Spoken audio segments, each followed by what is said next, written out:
This is a Squier classic vibe Fender Telecaster.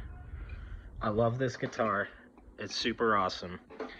I bought it from a local pilot here in Midland, and it originally had this, your normal telly plate with your normal saddles and screws. This thing played awesome, man. That's why I bought it, play it before you buy it and whatnot. It's the Olympic white. It's kind of aged a little bit. I like it. I want to replace the pickguard with one that has black, cream black. But aside from that, the Seymour Duncan and the Bigsby are kind of what sold me on this guy. I really liked it. This plate was not here. It had a different plate with a custom toggle and kill switch on it. It was cool, but I kind of wanted to go back to the original telly look. It also had a pickguard that was covered and blank, so you didn't have the lipstick pickup at the bridge. This looked cool, but it was cheap, and I got it cheap for a reason. So my only complaint with this thing, actually two complaints that stem from one problem, is the fact that when you used the Bigsby with this bridge, the strings would get hung up.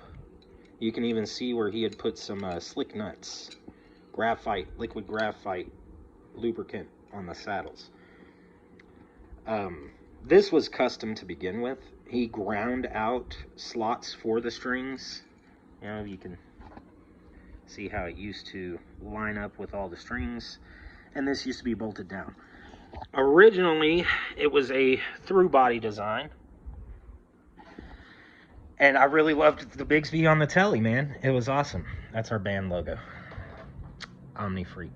Anyways, I really wanted to fix the fact that when you use the Bigsby, the strings were getting caught on these saddles and not returning. So there was a little bit of tuning instability when you use the Bigsby. I thought, well, oh man, cool, roller bridge. Let's use a roller bridge. I could not find a roller bridge that would work with the setup on a telly. I couldn't find one. Specifically one that was doing what I'm trying to do here. Regardless, I decided, well, I mean, this was custom when I bought it. It's not like it's factory anymore. Might as well customize some of my own stuff, and if I'm gonna customize it, then let's start cheap for some mock-up, right? So these are from Amazon. I think the brand was Alinco V or Alinco 5. Cheap Amazon brand. But I did kind of like the Western engraving kind of look in this cast stuff here. I also put some CTS pots. This one's a push-pull to split the coil on this Seymour Duncan hot rail. This is just a generic, I think it came with these, the bridge and this plate. So, there were some modifications that needed to be done. Modification number one. I had to drill some holes right above the innotation screws so that these strings could go straight through. That was fine and dandy, but then we started having another problem. They were contacting the saddles, which was a problem. I mean, the contact of these saddles, which is normal, was already causing a problem with the Bigsby. So, contacting these saddles wasn't going to help my tuning stability problems. And this is, again, far from finished. I just wanted to let people know, in case they've got a similar idea in their head. It's possible. You can do anything you want in this world as long as you put your mind to it. My dad told me that, and maybe I took him a little too seriously. But here we are. So, and the whole reason I'm making this video is because this little guy showed up. It's a really long ball hex Allen. Which brings me to the next problem. Aside from the tuning instabilities, with the Bigsby and this bridge, it was really hard to get at these screws. As a matter of fact, you can kind of see they're a little boogered up from having to get at it with weird angles and it wasn't doing great. Not to mention, I don't believe these are compensated, which, you know, kind of means cocked to the side. These weren't compensated saddles, so my intonation was never all that great anyways. So once we drilled the holes, we noticed that we still had contact right here. So the first thing I did was I shimmed the neck. That's going to get cleaned up. Don't you worry about it. Like I said, work in progress. But we shimmed the neck to tilt it this away a little, to make it so that these saddles needed to go up a little bit, to bring them off of here ever so slightly, and to also create a little bit more space for them to go through those holes. Still wasn't quite enough. So let me just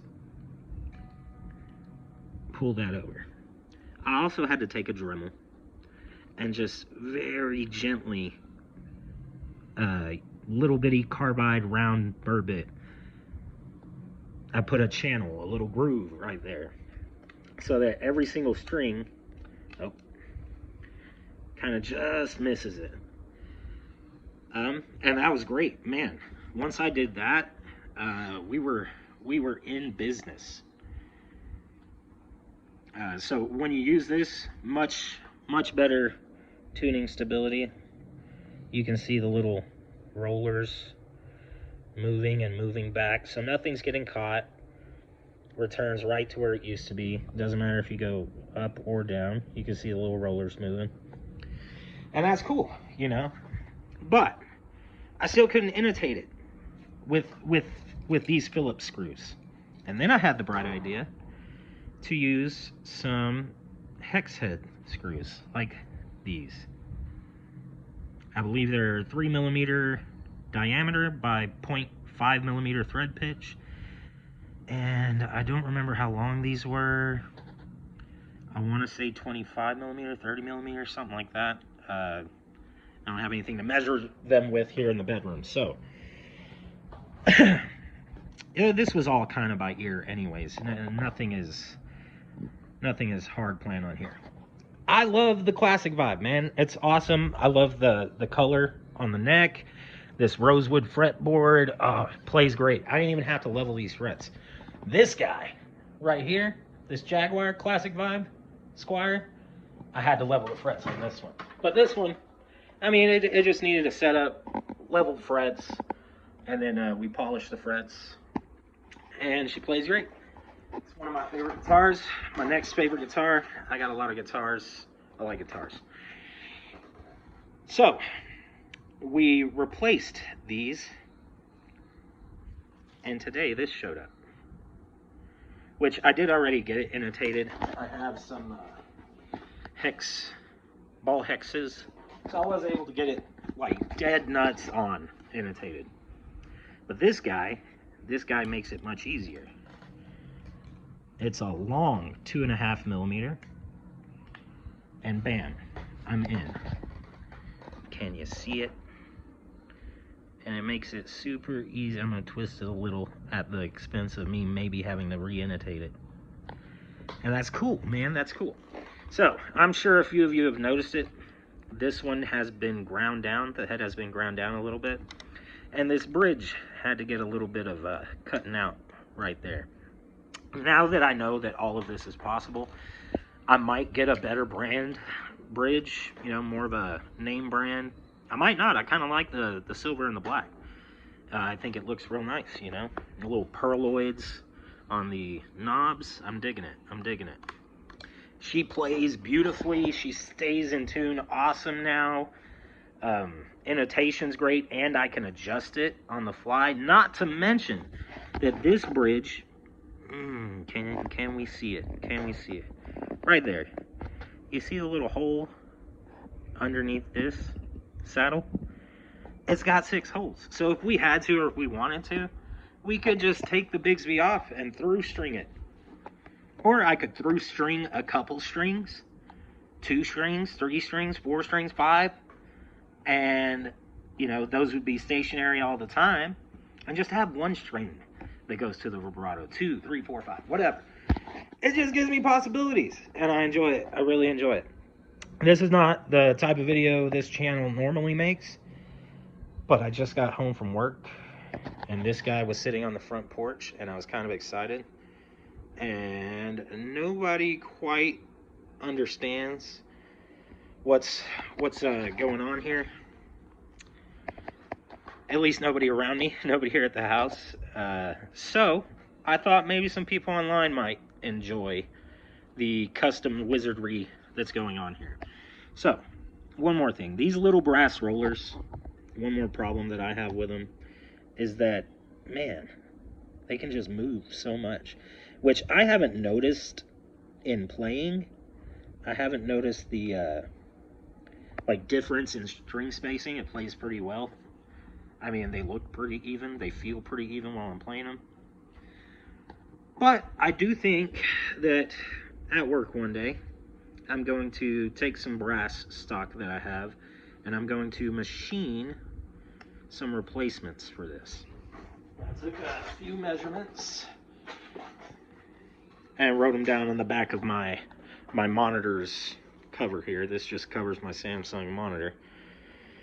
See that big V? I'm going to make it smaller.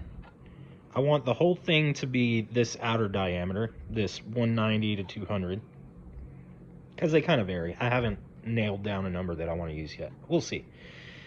And then just put a tiny V groove in it. That would lift the strings even further and allow me to drop the saddles, because they're pretty close to maxed out right there. So it'd be nice to bring those strings down, or those saddles down just a bit while maintaining the string height. And I think the way to do that is with different brass rollers. Yeah.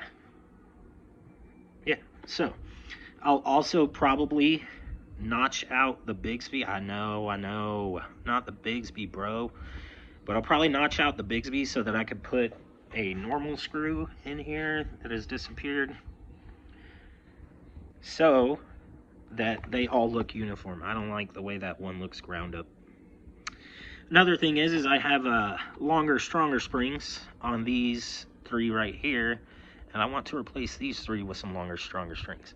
So, like I said, we're not out of the woods yet. There's still some work to be done. But, man, she's beautiful. She's absolutely beautiful. I guess it kind of feels and plays a little bit more like an offset guitar, more like the Jaguar or the Jazzmaster. But, yeah, pretty cool.